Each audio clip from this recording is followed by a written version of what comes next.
A pleasant day to each and everyone, especially to our beloved instructor and to my classmates. Once again, a pleasant day to all of you. So, in this video is I'm tasked to discuss a topic from Group 8, which is entitled Environmental Protection and Management, which is the subtopic that we would be discussing for today's video is all about the Philippine environmental laws in a nutshell. So, without further ado, let's start the video.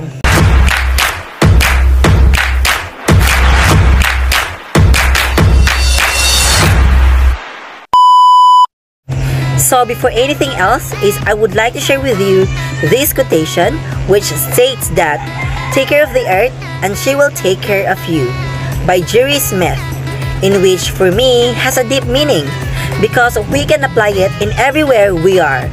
Like just for an example, if we like to be treated well with the people around us, we should also treat them well, and same goes with our environment. Because if we like to stay in this planet longer or to share it with many generations to come, we should treasure this planet and give importance to it. Because in our world for today, we experience heavy rains, strong storms, earthquake, increase of temperature, or in short, climate changes that we, our parents, grandparents, did not experience before. Yes, it is indeed true that all of us have a limitation.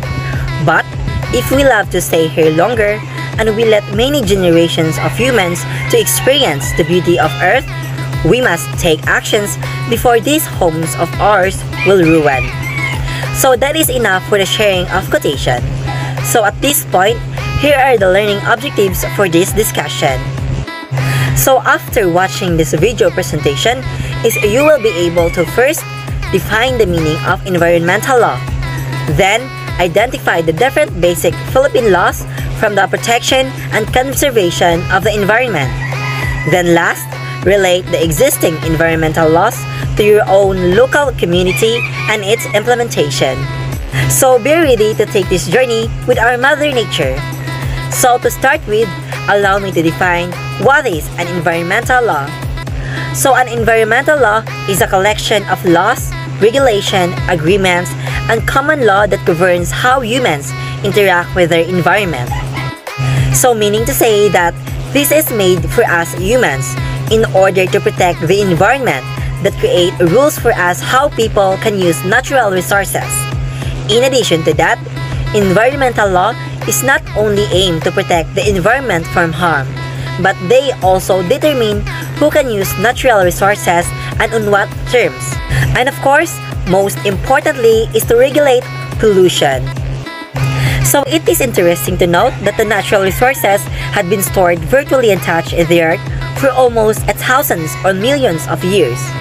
But since the start of the Industrial Revolution, vast amount of these resources had been exploited within a period of just a couple of hundred of years at unimaginable rates.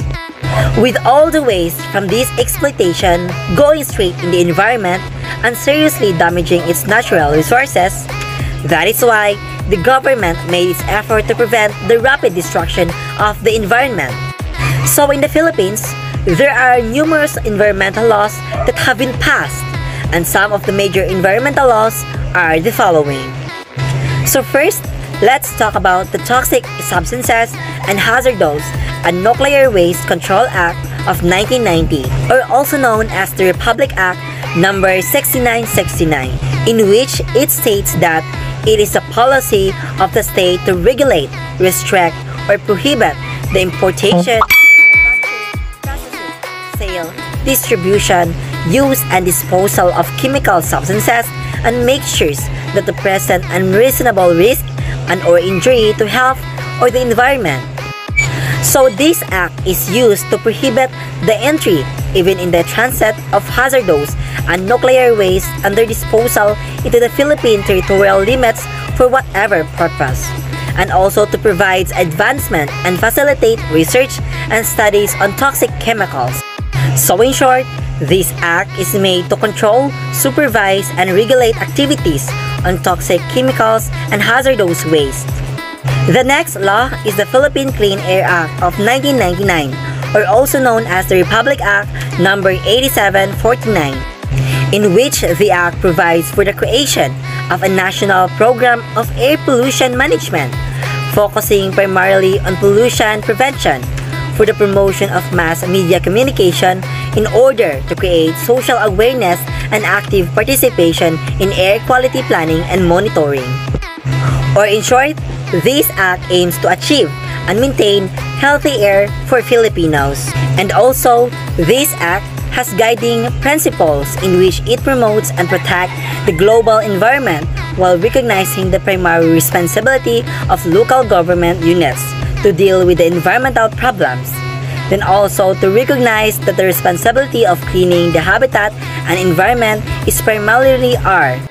And lastly is to recognize that a clean and healthy environment is for the good of all and should therefore be the concern of all. So the next law is the Philippine Clean Water Act of 2004, or also known as the Republic Act number 9275. This law aims to protect the country water bodies from pollution from land-based sources such as industries, commercial establishments, agriculture, and community or household activities. And not only that, but also to provide for a comprehensive and integrated strategy to prevent and minimize pollution through a multi-sectoral and participatory approach involving all the stakeholders. The next law is the Ecological Solid Waste Management Act of 2000, or also known as the Republic Act number 9003.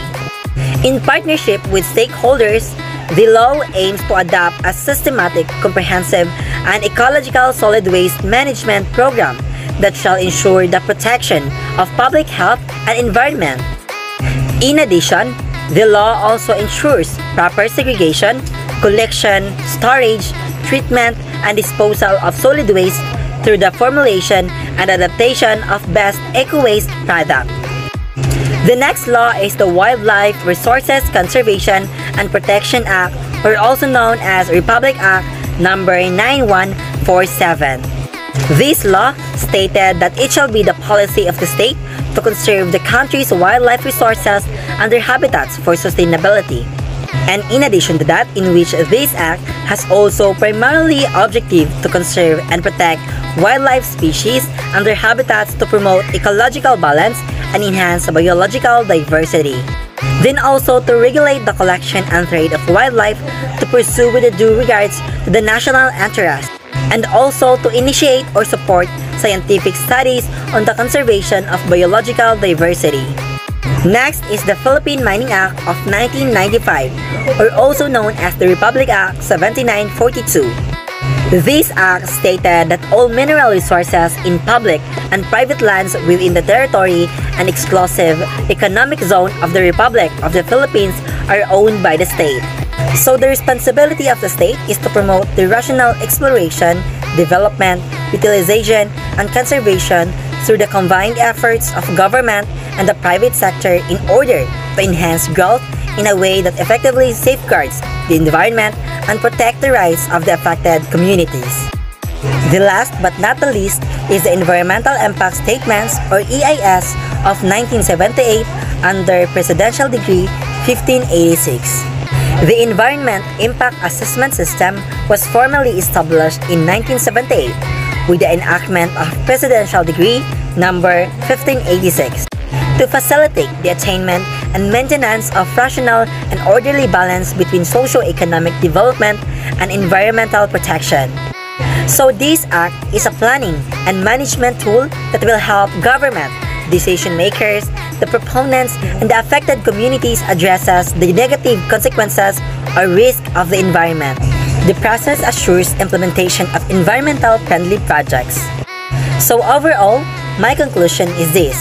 Amidst of the number of environmental laws we have in this country to protect the sources of our living or to protect the environment, at the end of the day, it is also our responsibility to do our action to save our environment, not just to wait the mandate of the government, because our life also depends on the state of our environment. So, here are my references in which one of the most important factors to help me to gather information.